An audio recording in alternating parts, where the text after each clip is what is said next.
যেটা হচ্ছে বাংলাদেশে একটা গণ আন্দোলন গড়ে তোলার চেষ্টা আওয়ামী লীগ করছে, এ বিষয়ে কোনো সন্দেহ নেই। সেটা কতটা সফল হবে না হবে বলা মুশকিল। সেই আন্দোলনটা যদি তীব্র আকার ধারণ করে, আমি আশা করছি যে জুলাই আগস্ট একটা তীব্র আকার ধারণ করবে, আশা করছি। আপনাকে আগস্ট মাসের কথা বলেওছি, কারণ আগস্টটা আপনাদের খুব ক্রুশিয়াল সময়। সুতরাং সেই সময়টা তীব্র আকার ধারণ করতে পারে। তো সেটার লক্ষ্যেই আওয়ামী লীগ কাজ করে যাচ্ছে, এবং সেটা তারা বাংলাদেশে বসে কাজ করছে, কারণ ভারত থেকে তো কাজ করা সম্ভব নয়। ফলে সেই কারণে তারা যেটা করছেন সেটা চাইছেন যে কোনো একটা উপযুক্ত সময় বা মুহূর্ত যদি তৈরি হয়, তাহলে সে সময় হয়তো শেখ হাসিনার জনতার আকাঙ্ক্ষায়, জনতা চাইছে বলে তিনি হয়তো ফেলে যেতে পারেন। সেই একটা মহল বা পরিবেশ তৈরি করার চেষ্টা চলছে আওয়ামী লীগের পক্ষ থেকে। এটা কতটা সফল হবে না, এটা আমি এখনো কিন্তু কোনো ভবিষ্যৎবাণী করি। মানে ব্যাপারটা কি এরকম যে এটা আওয়ামী লীগকেই ঠিক করতে হবে, আওয়ামী লীগই সিদ্ধান্ত নেবে। এটা ভারত সরকার বা তারা বিদেশে কিন্তু একটা ঘটনা যে বিদেশে আন্তর্জাতিক স্তরে তারা কিন্তু পৌঁছানোর চেষ্টা করছে, এবং সেখানে তারা কিন্তু একটা জনমত তৈরি করার জন্য চেষ্টা করছেন যে আওয়ামী লীগের প্রতি যেটা করা হচ্ছে সেটা হচ্ছে একটা পার্টিকে, আওয়ামী লীগ যে প্রশ্নটা রাখছে বিদেশি সমস্ত তাদের দূতাবাসের কাছে, তাদের প্রতিনিধিদের কাছে, যে আমরা কি তাহলে ভুল করেছিলাম বিএনপি কে নিষিদ্ধ না করে? বিএনপির দলকে তো আমরা নিষিদ্ধ করি। তাহলে মনে হচ্ছে কি আজকে বোধহয় এটা বাংলাদেশের রাজনীতির প্রেক্ষাপটে এটা বোধহয় সঠিক ছিল, তখন আমরা জামায়াতকে নিষিদ্ধ করেছিলাম, সেটা আদর্শগত কারণ, তাতে বিএনপির সমর্থনও ছিল, যেটা বিএনপি স্বীকার করবে না হয়তো। কিন্তু বিএনপিকে তো নিষিদ্ধ করা হয়নি, তাহলে সেই বিএনপি কেন আওয়ামী লীগকে নিষিদ্ধ করছে? আমার মনে হয় একটা আলোচনা, আমি বলবো যে হয়তো হচ্ছে, আমি সঠিকভাবে বলতে পারবো না। আমার মনে হয় আওয়ামী লীগ বিএনপি দুজনের মধ্যে একটা বোঝাপড়া হওয়া উচিত। বোঝাপড়া হওয়া উচিত, এটা হলে বাংলাদেশের মানুষ উপকৃত হবে। এবং তারা আওয়ামী লীগকে কাউকে ক্ষমতায় আসতে হবে এমন কোনো ব্যাপার না, আমি বিরোধিতা করবো যে আওয়ামী লীগ তাদেরকে যখন আসতে হয়নি তারা পরে আসুন, এখন কেন? 5 বছর বিএনপি ক্ষমতায় থাকুক, তারা শাসন করুন, এবং শাসন করে মানুষের জন্য যে প্রতিশ্রুতি দিয়ে এসছেন সে প্রতিশ্রুতিগুলো পালন করুন। পরে 5 বছর পর যখন স্বাভাবিক ভোট হবে তখন দেখা যাবে, তখন আওয়ামী লীগকে পার্টিসিপেট করতে দেওয়া উচিত, এইটুকুই বলতে পারি। এই আর কি, সেটা আমার মনে হয়, আমি জানি না, মানে এটা হয়তো মামুন ভাই হয়তো বলতে পারবেন যে কোনো আদৌ, মানে যেগুলো বলা হয় না যে গ্রিন রুমে অনেক কিছু আলোচনা হয়, প্রকাশ্যে হয় না, প্রকাশ্যে হয়তো হচ্ছে না, কিন্তু আমার মনে হয় বাংলাদেশের স্বার্থে দুটি রাজনৈতিক দলকে পরস্পরের মধ্যে একটা বোঝাপড়া করা উচিত, এবং সেক্ষেত্রে আমি বলবো ক্ষমতার ভাগাভাগির ক্ষেত্রেও বোঝাপড়া করে দেওয়া উচিত। ধন্যবাদ। মামুন ভাইয়ের কাছে যাই, আমি আপনাকে দ্রুতই ছেড়ে দিব আজকে। মামুন ভাইয়ের কাছে আসলে আমার 3টা পয়েন্টে যাওয়া উচিত, দাদার সাথে 2টা বিষয়ে কথা হচ্ছিল। এক হচ্ছে আমাদের বর্ডারে হঠাৎ করে এই যে পুশব্যাক নিয়ে অস্থিরতা, আর এর বাইরে মামুন ভাই আপনার কাছে জানতে চাই আমাদের আইন আদালতের কি অবস্থা। আমি যদি বলি এই সরকারের সময় জামিন হচ্ছে না, তাহলে পুরোপুরি সত্য হবে না, জামিন হচ্ছে। আইবি রহমানের মতো নেত্রী জামিন পেয়েছেন। আবার আমাদের আবুল বারাকাত স্যার বা প্রফেসর নাজমুল হাসান করিমুল্লাহ তারা মুক্তি পাচ্ছেন না। আইন আদালতের কি অবস্থা? আর বর্ডারের এই আনস্টেবিলিটি, আমি একটা প্রশ্নের মুখোমুখি হয়েছে, আমি সঠিক উত্তর দিতে পারিনি। গতকালকে আমাকে একজন প্রশ্ন করেছে যে আচ্ছা, ভারত থেকে যারা আসছে তারা তো বলছে আমার এই জায়গায় বাড়ি, বাংলাদেশে এই জায়গায় বাস, আমি এতদিন আগে গিয়েছিলাম, তো ওরা যদি বাংলাদেশি হয় তাহলে গ্রহণ করতে অসুবিধা কি? আমি আসলে সঠিক উত্তরটা দিতে পারিনি। নর্মালি আপনি কি এটা একটা, আমার যে দর্শক প্রশ্ন করেছে বা যে যিনি তার জন্য জি ধন্যবাদ। আমি জি দাদাকে দিয়ে শেষ করবো তো ওই প্রশ্ন, ওই যে উত্তর দিচ্ছি। জি ধন্যবাদ। আমি সম্মান জানাই আমার সহ আলোচক এবং পুণ্যা ভাই আপনাকে, আপনার এই চিন্তাধর্মী অনুষ্ঠানে আমাকে যুক্ত করার জন্য। আর একটা বিষয় কি দেখেন, আমি মার্কিন যুক্তরাষ্ট্রের সঙ্গে মেক্সিকোর বর্ডার নিয়ে প্রতিনিয়ত সমস্যা, কানাডার সঙ্গে হয়, আর বাংলাদেশ আর ভারতের মতো এত ঘনবসতিপূর্ণ বর্ডার, গৌতমদার অভিজ্ঞতা আছে কিনা, আমি একবার চাপায়ের আমার এক বন্ধুর মামার বাড়ি গিয়েছিলাম, তার বাসা মানে গ্রামের বাড়ি, তো বাড়ি পড়েছে বাংলাদেশ সীমান্তে, আম গাছ আর রান্নাঘর পড়েছে ভারতের সীমান্তে। এরকম একটা জটিল, আমার বাড়িও তাই, আচ্ছা করিমপুরে আমার বাড়ি, গোয়াল পড়েছে ওপারে। যে কারণে এইটার খুব একটা হিউম্যান ফেস নিয়ে অর্থাৎ মানবিক দৃষ্টিভঙ্গি নিয়ে দুই সরকারেরই করা উচিত। আমি মনে করি রাজনৈতিক কারণে দুই পাশ থেকে হয়তো অনেক সময় উত্তেজনা করানো হয় তার ইলেকশন, তার ইলেকটোরিয়াল কনস্টিটিউয়েন্সি থেকে দৃষ্টি আকর্ষণের জন্য। কাজী পশ্চিমবঙ্গের মুখ্যমন্ত্রীর প্রতি বা পশ্চিমবঙ্গের সরকারের প্রতি শ্রদ্ধা রেখেই বলি, পররাষ্ট্রনীতি ঠিক করবে দিল্লির সরকার, এবং সেখানে খুব একজন চৌকস, আমার খুব ভালো লাগে ভদ্রলোকের ইন্টারভিউ আমি দেখি, যেভাবে সাংবাদিকদের প্রশ্নের উত্তর দেন, রণধীর জয়সাল। তো রণধীর জয়সাল গত 2 দিন আগে ইন্টারভিউতে পরিষ্কার একটা তথ্য দিয়েছে যে বাংলাদেশে ইভেন এই সরকার না, ইউনূস সরকার না, শেখ হাসিনা সরকারের আমলেও তারা অনেকগুলো চিঠি পাঠিয়েছে, কেস পাঠিয়েছে। তা বোধহয় আমি যদি ভুল না করি প্রায় 10-12 হাজার 15 হাজার এই প্রত্যর্পণের চিঠি নিয়ে, বা সরি পুশিনের চিঠি নিয়ে, এদের নাগরিকত্ব নিয়ে। তা আমি তো মনে করি বাংলাদেশের বর্তমান তারেক জিয়ার গভর্নমেন্ট তো এসে বলেছে যে ভারতের সঙ্গে কোর্ডিয়াল সম্পর্ক, এবং ভারতও চায়, এবং দুইটা প্রতিবেশী দেশ যার যার স্বার্থেই দুই দেশের সঙ্গে নিশ্চয়ই কোর্ডিয়াল সম্পর্ক রাখবে। কাজে আমি মনে করি এখানে আমাদের পররাষ্ট্র মন্ত্রণালয় নিশ্চুপ না থেকে বলুক যে ভারতের পররাষ্ট্র মন্ত্রণালয় যে দাবি করেছে যে আমাদের সব সরকারের আমলে ভারত চিঠি দিয়েছে, সেগুলোর আমরা নিষ্পত্তি করি। আর আমি বহু আগে থেকে একটা কথা বলি যে আমাদের সরকারগুলোর, প্রত্যেক সরকারই তার উচিত এমন একটা অর্থনীতি দেশে গড়ে তোলা যাতে আমার নাগরিকরা অন্যায়ভাবে কোনো দেশে না ঢোকে। আপনি তো গৌতম দা, আপনি অবগত আছেন একজন সিনিয়র সাংবাদিক হিসাবে। আমি সাংবিধানিক আদালতের আইনজীবী হিসাবে, বিশ্বাস করেন পুণ্যা ভাই, প্রচুর মামলা আমার কাছে আসে ভারতের বিষয় না, মায়ের গহনা বিক্রি করে, বাপের শেষ জমিটুকু বিক্রি করে ওই ইটালি যাবে বলে প্রথম আগে লিবিয়া পাঠায়, লিবিয়াতে বন্দি করে রাখে এই মানব পাচার আন্তর্জাতিক চক্রগুলো, এবং অনেকে মারা যায়। সেই নির্মম নির্যাতনের কাহিনী। এটা তো আমার সরকারের লজ্জা, নাগরিক হিসাবে আমার লজ্জা যে আমার দেশে নাগরিকদের আমি এখন আস্থায় নিতে পারিনি যে তোমরা এই দেশেও কিছু করে খাবা। কাজে আমি মনে করি পুশিনের সমস্যা অতীতেও ছিল, এত ঘন বসতিপূর্ণ, এত একই সংস্কৃতির, বিশেষ করে বাংলাদেশের সঙ্গে ভারতের যে রোড বর্ডার, স্থল ল্যান্ড যে বর্ডার, সেটা তো উভয় পাশেই বাঙালি, এবং বছরে 1-2 দিন তো একে অপরের প্রতি ফুল বিনিময় হয়। আমরা এই বন্ধুত্বটাকে রাখতে চাই শুধু ভারতের সঙ্গে না, সব প্রতিবেশী রাষ্ট্রের সঙ্গে। তা আমি মনে করি পুশিন নিয়ে বিভ্রান্ত হওয়ার সুযোগ নাই। আর আমাদের সরকারের প্রতি আমার উদাত্ত আহ্বান একজন নাগরিক হিসাবে, যেহেতু ভারত সরকারের মুখপাত্র সুস্পষ্টভাবে বলেছেন অনেক কয়েক হাজার চিঠি পেন্ডিং আছে বাংলাদেশ গভর্নমেন্টের কাছে, বাংলাদেশ গভর্নমেন্ট তার উত্তর দিয়ে দিক, তারপরে তারা দুই সরকার বসে আলোচনা করে এটা সমাধান করুক, যাতে কেউই হয়রানি শিকার না হয়। আর আপনি যেটা গৌতম দা আলাপ করছিলেন, আমি কিন্তু ভিন্ন পার্সপেক্টিভে পুণ্যা ভাই আলাপ করি। সেটা হচ্ছে পুণ্যা ভাই, আপনার একটা বিশাল সাংবাদিক টিম আছে আমি জানি। আপনি মানে জেলা শহর বাদ দেন, ঢাকা শহরে যেখানে তো আন্দোলন হয়, তো সেখানে আপনি যে কোনো একটা ফ্ল্যাট অ্যাপার্টমেন্টে ঢোকেন, ধরেন 60টা অ্যাপার্টমেন্ট আছে, আপনি ওই যে র্যান্ডম বেসিসে 12টা অ্যাপার্টমেন্টে নির্ভয় আপনি প্রশ্ন উত্তর নেন যে এটা কেউ জানবে না। 4টা বাড়ি পাবেন আওয়ামী লীগ, 4টা বাড়ি পাবেন বিএনপি, একটা বাড়ি পাবেন জামাত, একটা পাবেন বামপন্থী, আর 2টা হচ্ছে মিশ্র। এরকম যেখানে রাজনৈতিক অবস্থান, সেখানে বিএনপি তো আমি বলবো একটা ভুল করে ফেলেছে। তারা তাদের অনারেবল রুট ছিল, যেরকম ইউনুসের অনেক অর্ডিন্যান্স তারা পাশ করেনি, আওয়ামী লীগকে নিষিদ্ধ করার যে বেআইনি অর্ডিন্যান্স কার্যক্রম, সেটা তারা পার্লামেন্টে না তুললেই হতো।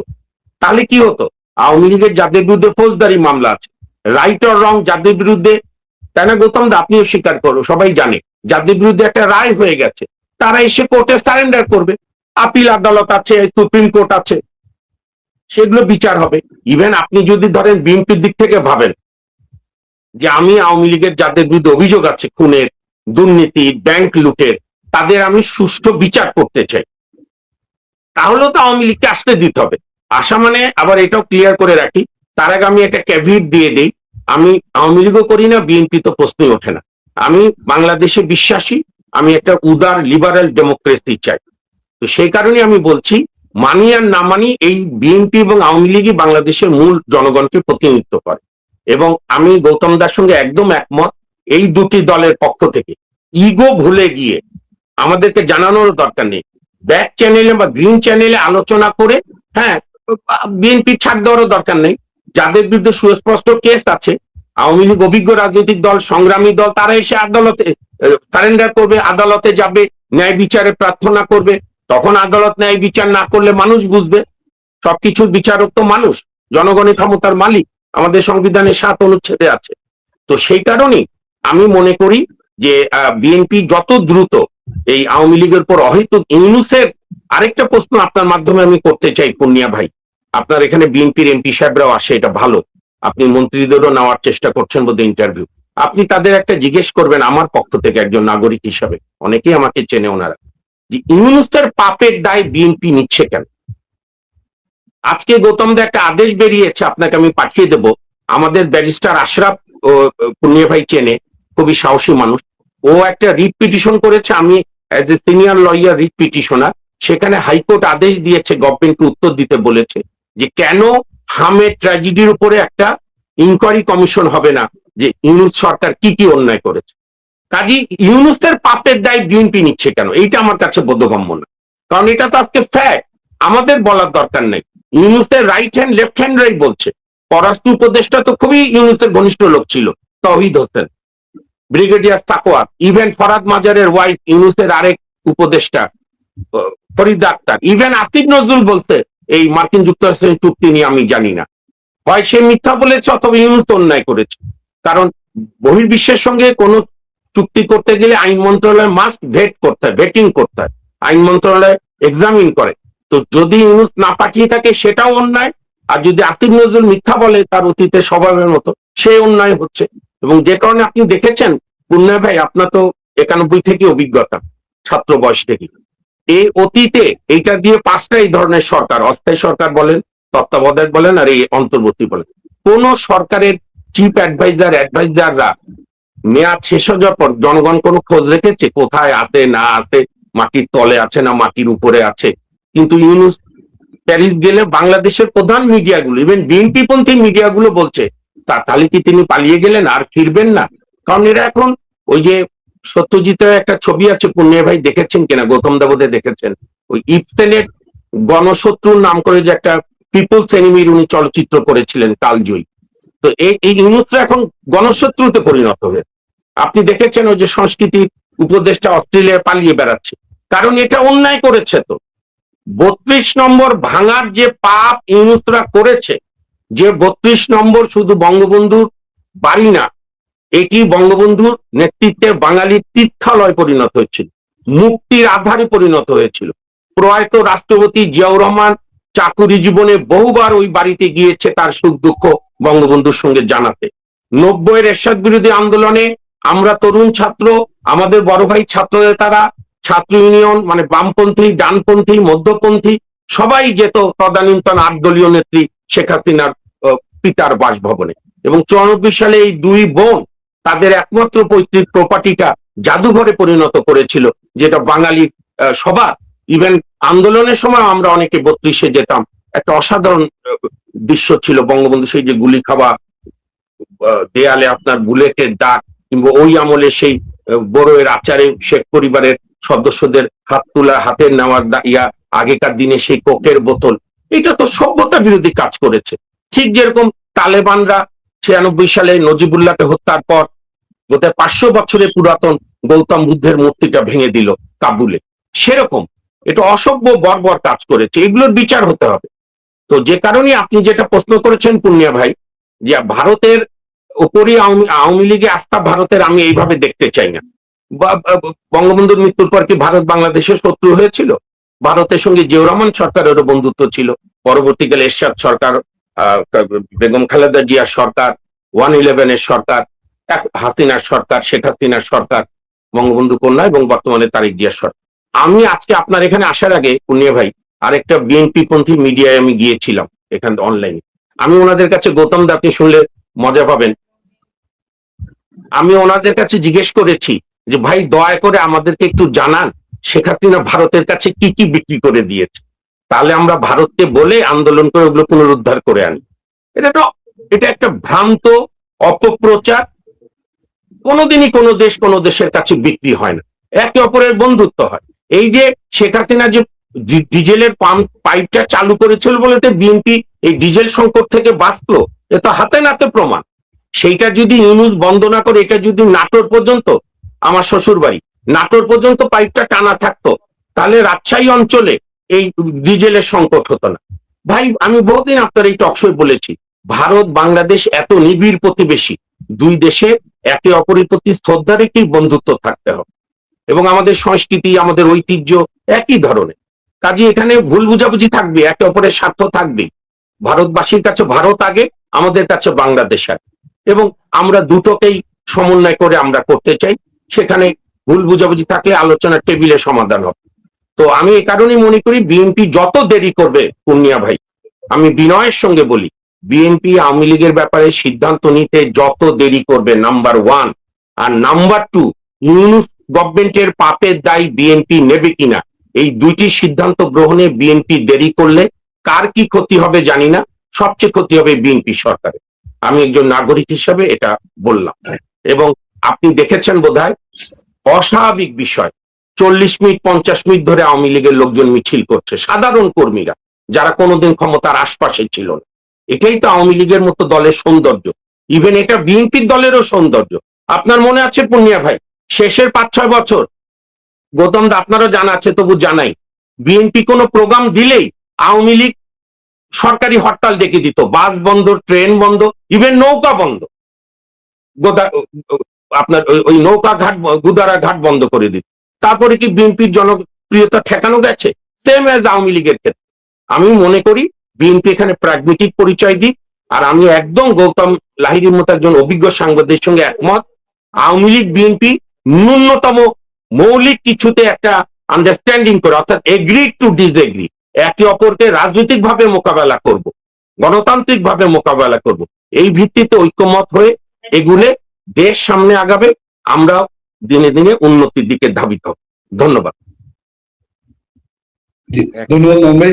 আমি গৌতম দাকে ছেড়ে দিতে চাই সবশেষ প্রসঙ্গ নিয়ে, তারপরে মোহন ভাইয়ের সাথে আরো একটা বিষয় আলোচনা। দাদা, বাংলাদেশে একটা আলাপ আছে, অনেকেই টেবিল আড্ডা বা রাজনৈতিক আড্ডায় বলে যে আওয়ামী লীগ কি বিএনপির কাছে কোনোভাবে, সেটা আইনজীবীর মাধ্যমে হোক বা আইনের মাধ্যমে হোক, আবেদন করবে তার নিষেধাজ্ঞা প্রত্যাহারের জন্য, এবং সে কেন তার কোনো প্রতিনিধি দিয়ে, আদালতে এখন প্রচুর রিট করা যায়, আদালতে কেন আবেদন করছে না তাকে যে নিষেধাজ্ঞা দেওয়া হয়েছে, এটা যে বাংলাদেশে আইনি কাঠামোর মধ্যে পড়ে না, একটা অধ্যাদেশ দিয়ে একটা রাজনৈতিক দল নিষিদ্ধ হতে পারে না, এর বিষয়ে কেন আইনি পদক্ষেপ নিচ্ছে না, এবং সে কি কোনো আবেদন করবে কিনা, এই প্রসঙ্গটা জেনে দাদা আজকে আমি আপনাকে ছেড়ে দেবো, যেহেতু আপনার ভোরে প্রোগ্রাম আছে।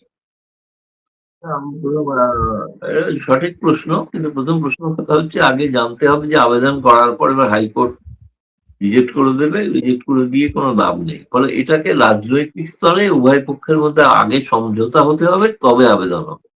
দ্বিতীয়ত, যে এখনো পর্যন্ত যে আইসিটির মামলা বা ইত্যাদি যেগুলো হয়েছে, সেই মামলাগুলো সম্পর্কে জাতিসংঘের বিভিন্ন জায়গায় বিভিন্ন মঞ্চে আওয়ামী লীগ সেগুলো তাদের লয়ারের মাধ্যমে তারা তার পুনর্বিচার বা সেগুলোকে প্রতিবাদ করছে। বিশেষ করে হত্যাকাণ্ড, যেটা গেজেট নোটিফিকেশন হচ্ছে 800, কিন্তু পল ভলকার লিখছে 1400। এখন এর ভিত্তিতে আবার সাজাও দিয়ে দেওয়া হচ্ছে, যে সাজার শেষে সেই পল ভলকারের রিপোর্টের শেষে বলা আছে যে এটাও আবার চূড়ান্ত নয়। ফলে এই বিচার ব্যবস্থা ইত্যাদি সমস্ত বিষয়ে যে গৌতম দা একটু সরি বিরক্ত করি, গৌতম দা আবার এরকমও হয়েছে অনেক লোক ফিরে এসছে বলতে আমি মরিনি। সেটাও হয়েছে, 800-র মধ্যেই আছে, 800-র মধ্যেই আছে। এখন ঘটনা হচ্ছে যে এই বিষয়গুলোতে এতটা মানে জোর করে একটা রাজনৈতিক উদ্দেশ্যপূর্ণ সিদ্ধান্ত, এটা দুটি দলের মধ্যে যদি কোনো আলোচনা করে কোনো সমঝোতা না হয়, কেবলমাত্র আইন আদালতের মাধ্যমে সমাধান হবে কিনা সন্দেহ।